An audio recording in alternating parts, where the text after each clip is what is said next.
Karibuni tena katika kipindi chenu mkipendacho cha Mimi na Tanzania, na siku ya leo ni mwendelezo wa kipindi kilichopita kuhusu hali halisi ya mashoga nchini Tanzania na nini kifanyike kuhakikisha usalama wao na kuhakikisha afya yao na haki zao zinapatikana.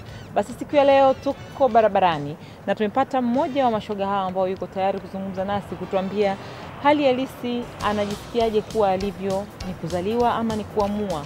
Je, anakutana na matatizo gani? Tuongelee changamoto katika kufanya shughuli kama hii yeye akiwa kama mwanaume, kuwakilisha wanaume wengine ambao wamekuwa mashoga nchini Tanzania wanakumbana na changamoto gani.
Mambo vipi? Safi sasa hivi. Safi, leta bara. Nzuri. Leo inakuwaje sasa? Salama.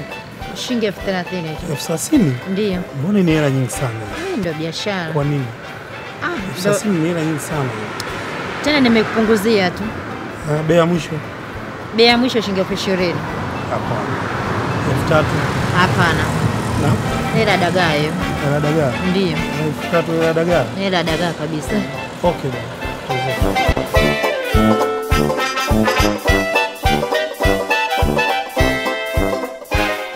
Sasa hivi kwa kweli nilikuwa kutokana hata kondomu nilikuwa sijanunua. Labda unaweza ukanisaidia. Bila kondomu unakuwaje? Hapana. Bila kondomu kwa kweli inaweza sisi kama machangudoa wao ni rahisi sana kupata maambukizi ya virusi vya ukimwi. Kwa kweli inakuwa ngumu. Kwa kweli kuwa bila kondomu kwa kweli kakaangu, hapana, utanisamehe. Na isitoshe lazima tutumie kondomu. Okay.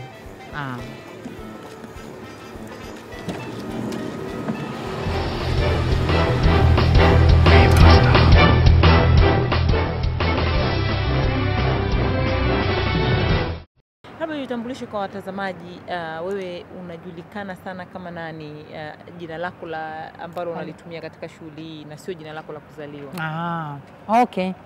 Jina langu halisi linalofahamika haswa naitwa Na issue hii swala la ushoga, ulijua lini kwamba wewe ni shoga? Kwa kweli hili swala la ushoga nimelianza toka kipindi bado niko mtoto. Mtoto miaka mingapi tuseme? Kipindi hicho nilikuwa kama na umri kama wa miaka 10 hivi. Na hii ulijuaje kwamba wewe sio mwanaume, pamoja na kwamba ulizaliwa kama mwanaume, sio? Ulizaliwa na maumbile ya kiume. Okay. Nimezaliwa na maumbile ya kiume, lakini isitoshe nilikuwa na homoni za kike, nilikuwa napendelea sana michezo ya kike. Kama kuosha vyombo, masuala ya rede, yani michezo mbalimbali ya kike nilikuwa naipendelea sana. Na ni wakati gani ulianza ulipoanza shughuli, wazazi, walezi, jamii, familia ilikuchukuliaje, ilikupokeaje walipojua kwamba uko hivi? Wakati wazazi wanajua kwamba tumebarikiwa kuwa na mtoto wa kiume. Okay. Kwa kweli ile swala kipindi bado nasoma shule nikiwa kama darasa la kwanza mpaka nikaelekea darasa la pili, kwa kweli shuleni sometimes nilikuwa navaa nguo za kike na walimu hawawezi kunifahamu, wanaweza kunifahamu labda kipindi wanakuja kwenye ukaguzi, masuala ya usafi, ndio wanakuja kuniangalia, wanajiuliza wewe vipi? Usiwe mtoto wa kiume, utawezaje kuvaa nguo za kike? Kwa hiyo wananichukua kama walimu kunipeleka ofisini kunioji maswali. Naambia kwa kweli mimi kuvaa nguo za kiume kwa kweli sijisikii, napenda nguo za kike. Kwa hiyo ikafanyika kama maswali, wakaandika barua, wakawa wanahitaji wazazi wangu. Walivyoandika ile barua nikaipeleka nyumbani, wazazi baba na mama wakatoka wakahitajika kwenda shuleni. Wakawauliza, mbona huyu mtoto sisi tunamwona kama mtoto wa kiume, lakini sometimes anakuja hapa shuleni amevaa nguo za kike. Ni vipi? Kwa kweli baba na mama wakajieleza, mtoto wetu kwa kweli amezaliwa na homoni za kike. Kwa hiyo tumemfanyia uchunguzi zaidi, inachotakiwa tunajikusanya kimapato ya kifedha, tumpeleke nje akafanyiwe masuala, akapandikizwe mbegu za kiume. Lakini ni mwanaume, lakini ametawaliwa na homoni za kike. Kwa hiyo wazazi wakataka wewe ukapandikizwe mbegu za kiume. Kwa hiyo baada ya hapo ndo nikapelekwa, kuna hiyo study kubwa Mwanza, Bugando, nilipofanyia pale uchunguzi. Kwa kweli wazazi wangu hawakuridhika nalo, wakachukua tena wakahama pale wakanileta hapa Muhimbili. Majibu yakatoka vile vile. Kwa hiyo sasa ndo wazazi wakajiuliza, je, huyu mtoto wetu tumfanyeje, kutokana ni mtoto wa mwisho na mtoto wetu tunampenda sana. Kwa hiyo wale pale hospitalini Muhimbili wakamwambia huyu mtoto labda haswa kilichomtawala ni mwanaume, lakini nguvu za kiume hana, lakini ametawaliwa na homoni za kike. Kwa hiyo inatakiwa mchange hela, labda mumpeleke nje ya India akafanyia maswala, akapandikizwa mbegu za kiume. Haikufanikiwa. Baada ya hapo kwa kweli walijitahidi sana kunichanga zile hela labda nipeleke nje, lakini kutokana bado hili swala la ambayo nilikuwa nimeshajiingiza kwenye masuala ya ushoga ilikuwa bado siri.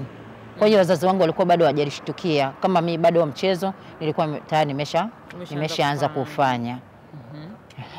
Na ni baada ya muda gani, ni miaka mingapi kafikia sasa hatua kwamba wazazi wakajua?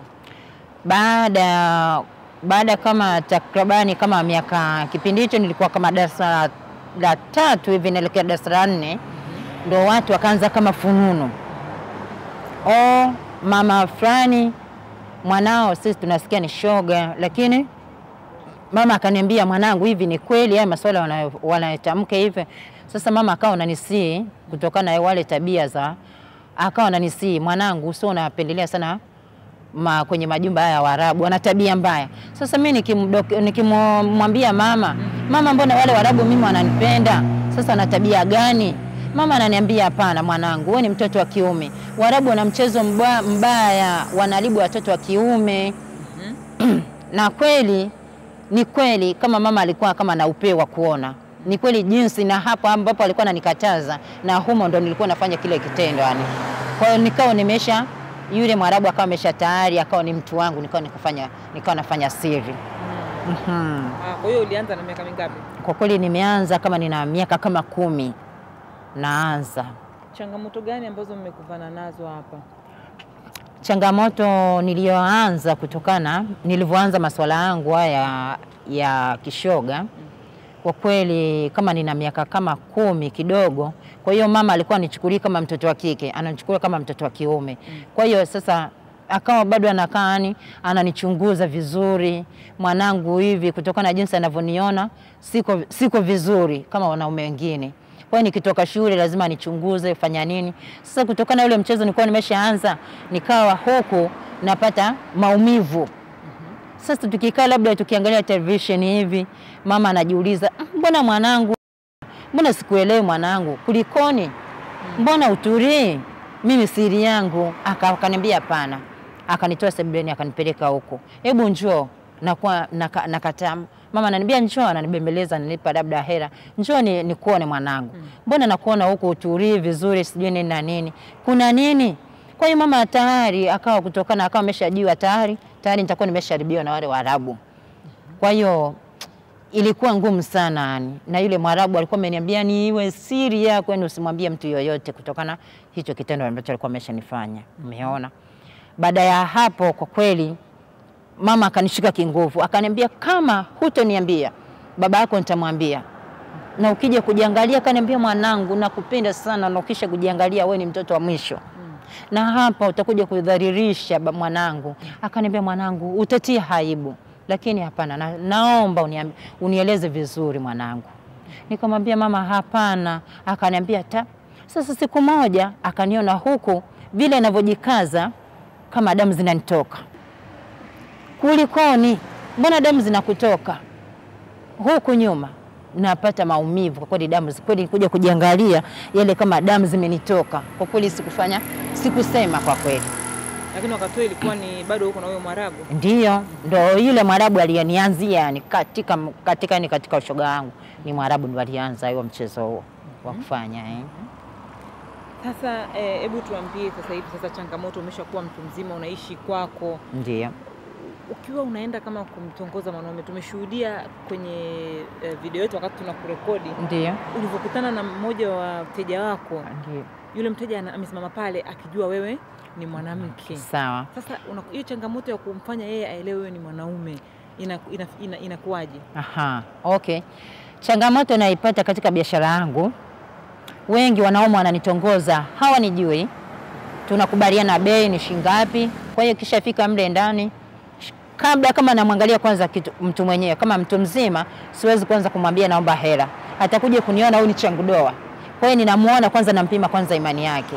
Kisha fika mle namwambia baba yangu, kwa kweli kama kaka samahani, najua umenichukua, huwezi kunijua kama mimi ni shoga. Mimi ni mwanaume, mimi ni shoga. Hawezi kuamini. Wewe shoga? Kwa hiyo ninaweza nikamuuliza, cha kwanza naweza nikamuuliza, wewe ni kabila gani? Najua huu mji wa Pwani kuna makabila tofauti, makabila mengi. Kisha kwa hiyo kama watu wa Pwani kisha mwambia mtu shoga, anajua huyu ni shoga, anatumia jinsia nyingine. Sasa mwingine unakuta watu wa mikoani, shoga maana yake nini? Sasa anahitaji kama maelezo kiurefu. Sasa pale cha kwanza naweza nikamwambia, kutokana ameshanipa changu, namwambia mimi shoga, mimi ni na jinsia moja lakini mwanaume. Hawezi kuniamini. Cha kwanza labda anaweza akaniambia jaribu. Sasa kama kwa mfano nimeshatoka bafuni, nimejifunga taulo labda kidogo na maziwa yangu, blaze yangu nimevaa, sasa nazijochoa zile nguo. Cha kwanza anaweza kuniangalia labda maziwa sina. Maziwa labda nimevaa labda bandia. Bado hajaridhika na hilo. Sasa nikisha toa huku kwa kweli kwa kweli anapiga kelele za ajabu. Sasa mimi akisha piga kelele za ajabu kwa kweli siwezi kukimbia. Kwa mfano kama tumeingia hotelini, naweza nikaitwa mwizi. Sasa mimi naweza nikakimbia, mimi nikakaa hapo. Nikisha kaa labda wale wahudumu wanakuja, Anti samani, wakisha kuja labda najifunga ile taulo, najitanda ile labda na taulo nyingine. Anti samani, vipi kulikoni? Mbona mteja wetu kaondoka hapa anapiga kelele mayowe ovyo ovyo, ni vipi? Na istosha natoa kauli chafu labda huko kuna jini. Namwambia anti sikiliza, huyu kanichukua istoshe katika biashara yangu, katika mihangaiko yangu.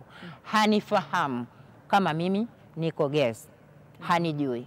Kwa hiyo nimefika huko nikamwambia mimi ni mwanaume, mimi ni shoga. Kwa hiyo kwa kweli ndio maana akapiga kelele. Na istoshe mimi kaisha nipa changu, naona kama ananipotezea muda. Kwa hiyo mimi navaa nguo naondoka. Na tumkazangu. Hawezi kunidai kutokana kazi kashindwa yeye mwenyewe. Hebu tuongelee jamii unayokaa nayo, unayoishi nayo. Okay. Tuongelee sana majirani. Okay. Wanakuona wewe kama nani? Sawa, na kama jamii inavyonichukulia, kuna jamii wengine, kuna baadhi ya watu wanasikitika. Wengine wanaona basi. Wengine kwa hiyo kila mtu ana mambo yake na fikra zake. Na pili, kwa mfano naweza labda kwa mfano nimepanga nyumba kwa mavazi yangu haya ya kike, kwa kweli mtu hawezi kunijua.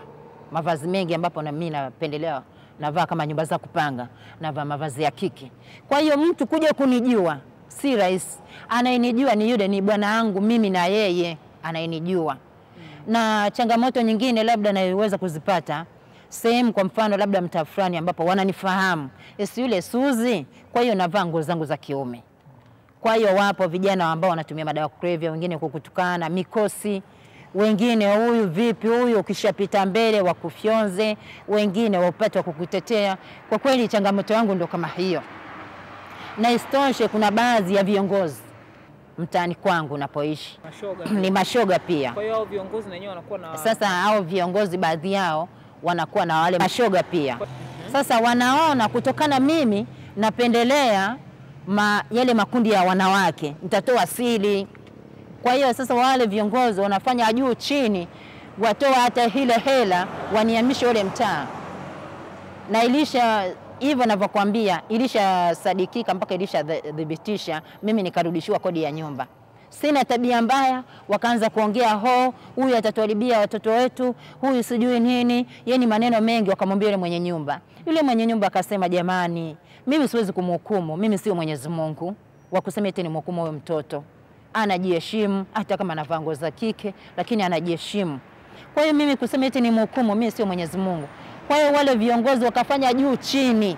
Kwa hiyo nilivyorudishwa ile kodi yangu ya nyumba, nilikuwa nimeshakaa kama miezi miwili, nikazidisha. Kutokana mwenye nyumba alikuwa ananipenda, kutokana na kupenda na kuzidishia kama umelipa kodi ya mwaka mzima. Kwa kuwa nikarudishiwa ile kodi yangu ya nyumba, nikamwambia mimi nikiwa kama binadamu na mimi nahitaji mnipe muda, sio kuniondoa kama mbwa. Kwa vile mimi ni mwanadamu kama nyie. Umeona? Kwa nini mtu awezaje kukufukuza tu ghafla? Toka kama mbwa. Niende wapi? Na mimi nikija kuangalia mimi ni Mtanzania. Ukijiandikisha unajiandikisha kwa jina la mwanamke au kwa jina lako la kuzaliwa katika kutafuta nyumba ama kufungua akaunti ya benki? Hapana, nikiwa kama kufungua akaunti yangu ya benki, naandikisha jina langu halisi la kiume. Kwa vile kuna leo na kesho kutwa naweza nikaanguka chini. Wazazi wangu wananipenda. Wanalia kiuchungu lakini wananipenda. Mama ni mama, baba atachukia lakini mama hapana, atalia. Ni mwanangu, ni kibovu, ni cha kwangu, ni cha kwake mwenyewe. Kwa hiyo kama nikifungua akaunti naandikisha jina langu halisi. Na tuongelee polisi na hospitali. Ukiwa unaenda labda polisi wakukushika hivi katika biashara zako, ulishawahi kukamatwa na polisi wakati unafanya biashara zako? Polisi nimeshakamatwa mara nyingi sana. Na wengi wanavyonikamata nikiwa kama katika kwenye mawindo, wananichukua kama mwanamke. Kisha nichukua kama mwanamke na mimi wasiwasi sina. Na kutokana hii ni biashara ya kila siku, siwezi kumwona askari nikakimbia. Najua nikimkimbia baada ya kesho, baada ya siku 2-3 itakuwaje? Siku akinikamata itakuwaje? Kwa hiyo kisha nikamata, tunaondoka polisi moja kwa moja. Na kwanza hii biashara ya kujiuza si biashara. Hivyo wewe unajua wewe Toru, wewe jina lako nani? Sasa najua ni mtu wa karibu, siwezi nikasema jina langu halisi. Naweza nikamwambia mimi naitwa Irene. Una watoto wangapi? Sasa kisha niuliza una watoto wangapi? Nacheka namwambia kutokana najitetea. Mimi kwa kweli na watoto wawili, nimezaa na mwanaume, kwa kweli mwanaume kaniacha na mume wangu kaondoka, sijui nini. Sasa kuna biashara nyingi tu ya kufanya, sijui muuze maandazi, sijui nini na nini. Kwa hiyo sasa ndo vile wakisha nifikisha pale ndo kisha ona kama kukaguliwa. Nyie wanawake njooni huku. Labda sometime wakamata na wale mabwana wale wanaume pembeni, wanawake wengine sehemu nyingine. Sasa kisha nipeleka sehemu nyingine. Cha kwanza mimi ni muwazi na sifichi. Namwambia wakisha niweka, nyie anateua labda askari wa kike, hebu wasachi hao wanawake hao, unaweza kuwa na vidhibiti vivyo vyote. Kwa hiyo mimi namchukua tu kama askari. Anti samani, njooni. Nini? Wewe mara angalia mtoto mwenyewe mzuri wa kufanya, yani kwa nini usigombea umisi? Namwambia afande, mtu kugombea umisi si lazima, mpaka mtu uwe na elimu. Sasa elimu yangu darasa la 7, huo umisi nitaugombeaje? Mbona wewe mtoto mzuri? Nacheka, namwambia anti samani, mimi si mwanamke, mimi shoga. Wa shoga? Afande fulani hebu njoo. Anamuita shahidi. Afande fulani hebu njoo. Huyu shoga. Shoga wapi na wewe? Hawaamini. Sasa labda ananipeleka sehemu kwenye chumba, waende kunikagua vizuri. Kisha ingia mle. Sasa vipi? Huyu asachiwe na mwanamke au asachiwe na mwanaume? Sasa pale anaitwa kiongozi wa pale kituo kikubwa. Afande njoo. Huyu kajieleza ni shoga. Kwa hiyo vipi? Asachiwe na mwanamke na mwanaume. Sasa wananiuliza, wewe unajitaji nani ya kusachi? Naambia mimi nahitaji anisachi mwanamke. Basi tukiingia au machumbani kisha mwanamke yule anakimbia. Hapana, huyu mwanaume basi kisha muonyesha bila vaa nguo. Ndio hivyo kwa kweli changamoto nazozipata mimi. Okay. Tuongelee hospitali. Ukienda hospitali unajitambulisha kama nani na wanakuchukuliaje wakishajua hali yako halisi? Okay. Kwa kweli mimi nikiumwa nikienda hospitali najitambulisha jina langu Haris. Jina la kiume. Kuna mawili. Naweza Mwenyezi Mungu labda ameniandikia tarehe nikafa. Hiyo sasa pale madokta wanaweza kujiuliza. Wale madokta kutokana na dokta aliyesoma anajua huyu labda kidogo ana homoni za kike. Kwa hiyo ndio maana jinsi huyu kijana alivyokuwa yuko jinsi hivi. Wengine manesi mbona kama ana mwanamke. Kwa hiyo kama pamoja na maradhi kutokana kuna vipimo mbalimbali vinachukuliwa. Kwa hiyo kwa mfano kama mimi mpaka sasa hivi tayari na maambukizi ya virusi vya ukimwi. Kwa hiyo ninawaambia wazi, okay, ndio nayo. Kwa hiyo namshukuru Mwenyezi Mungu. Kwa hiyo nina miaka mingi. Kwa hiyo ninamwambia dokta, labda nina kama wiki 2 situmii dozi. Anaweza kanioji maswali. Kwa nini utumii dozi? Namwambia labda changamoto niliyokuipata, nilikuwa ninaumwa sana. Kwa hiyo hata kile kuchukua kile kidonge nikawa nguvu sina. Kwa hiyo dozi kama nimekatisha kama na wiki 2. Kwa hiyo kama kuna uwezekano hapa hospitalini wanaweza wakanianzishia. Kwa mfano labda kama kadi yangu ninayo au bahati mbaya nimeipoteza, kwa hiyo naweza nikaifuatilia mpaka kule hospitalini kule ambapo nachukulia ile kadi nije nianzishiwe dawa. Kwa kweli ndio hiyo changamoto yangu naipata kwa kweli. Sasa sasa hivi watazamaji wengi watakuwa wanakutizama wanashangaa huyu mbona ana maziwa. Ni kitu gani ambacho umekiweka huko?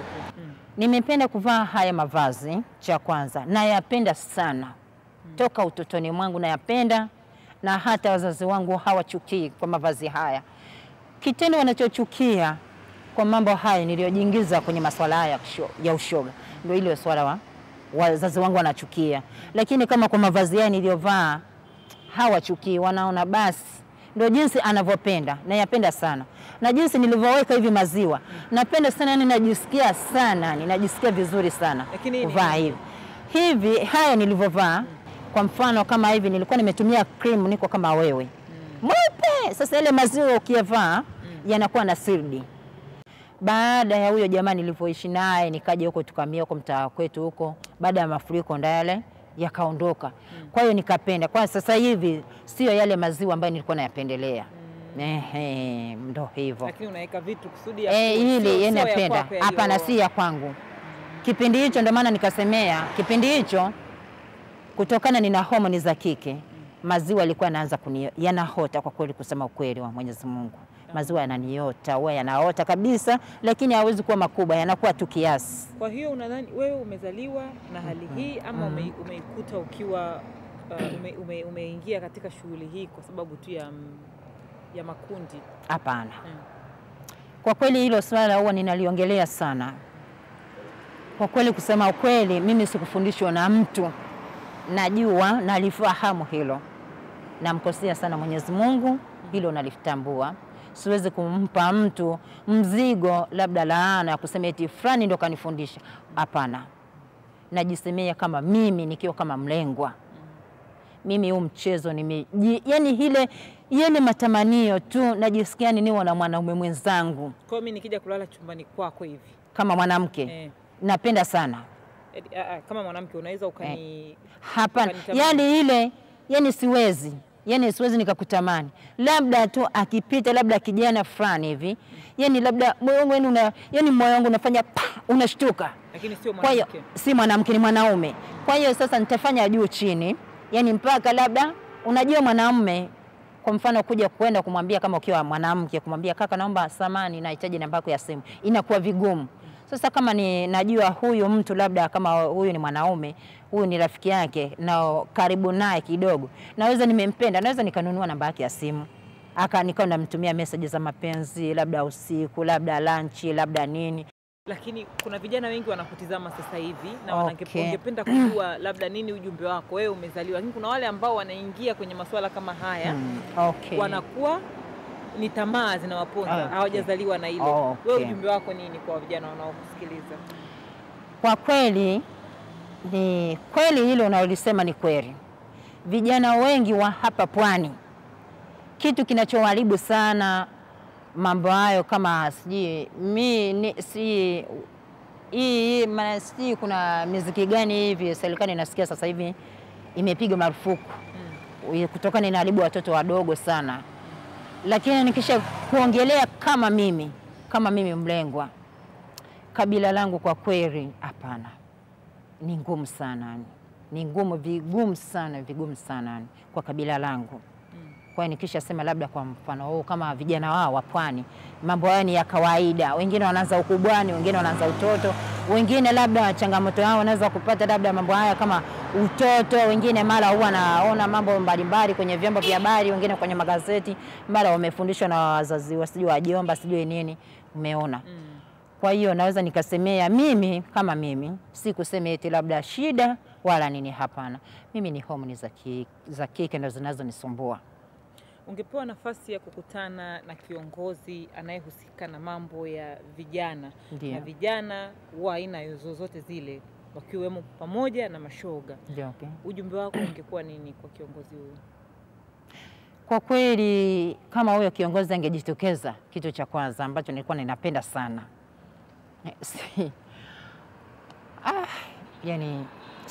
yani naweza nizungumzie kivipi yani, kitu cha kunisaidia kutokana sasa hivi kusema eti labda kama changamoto nilizozipata, labda nitafute pesa, labda nipeleke nje, labda nipandikize mbegu za kiume, niwe mwanaume strong, kwa kweli inakuwa ngumu. Kisha kujiangalia sasa hivi tayari nishapata maambukizi ya virusi vya ukimwi. Umeona, kwa kweli nasikitika, lakini nasikia uchungu sana, lakini ndio hivyo imeshajitokea kwa kama hivyo. Umeona. Mtazamaji, kipindi ni Mimi na Tanzania. Tunafika tamati kwa siku ya leo. Ni takribani saa 5 na usiku, tunaelekea saa 6. Tuko katika barabara muhimu sana katika jiji letu la Dar es Salaam, tukizungumza na mmoja wa mashoga. Kikubwa sio kumtambulisha mashoga huyu kwa Watanzania, kikubwa ni kuongelea hali halisi ya vijana hapa Tanzania, haswa wale wanaokuwa wameambukizwa ugonjwa huu wa ukimwi. Vijana hawa ambao wananyanyapaliwa kutoka maeneo mbalimbali ambapo wana haki ya kupata haki zao, kuanzia hospitali, kuanzia polisi na sehemu nyingine muhimu. Tumemsikia mwenyewe akizungumza. Mpenzi mtazamaji, una nafasi ya kuongea, una nafasi ya kutuelekeza sisi tufanye nini zaidi kuweza kuwasaidia vijana kama hawa wengi ambao wako nchini Tanzania. Tunaambiwa ni zaidi ya vijana milioni 1 wameharibika. Sio wameharibika kwa maana wengine wamezaliwa wakiwa na hali ya kujua kwamba ni mashoga, wengine wameingia katika hali hiyo kwa tamaa. Mpenzi mtazamaji, ni mimi na wewe katika kubadili na kuwasaidia vijana kama hawa. Ingia katika Facebook yetu ya Mimi na Tanzania, toa maoni yako. Ingia katika website yetu, tovuti ya mimi-na-tanzania.co.tz, tuambie nini tufanye. Kama unataka kutusaidia vile vile andika email yako, andika message yako, tutakujibu. Nikitokea eneo hili la Dar es Salaam usiku wa leo, ni mimi Oistem nikiwa naye Kim Magawa, nikutakie usiku mwema.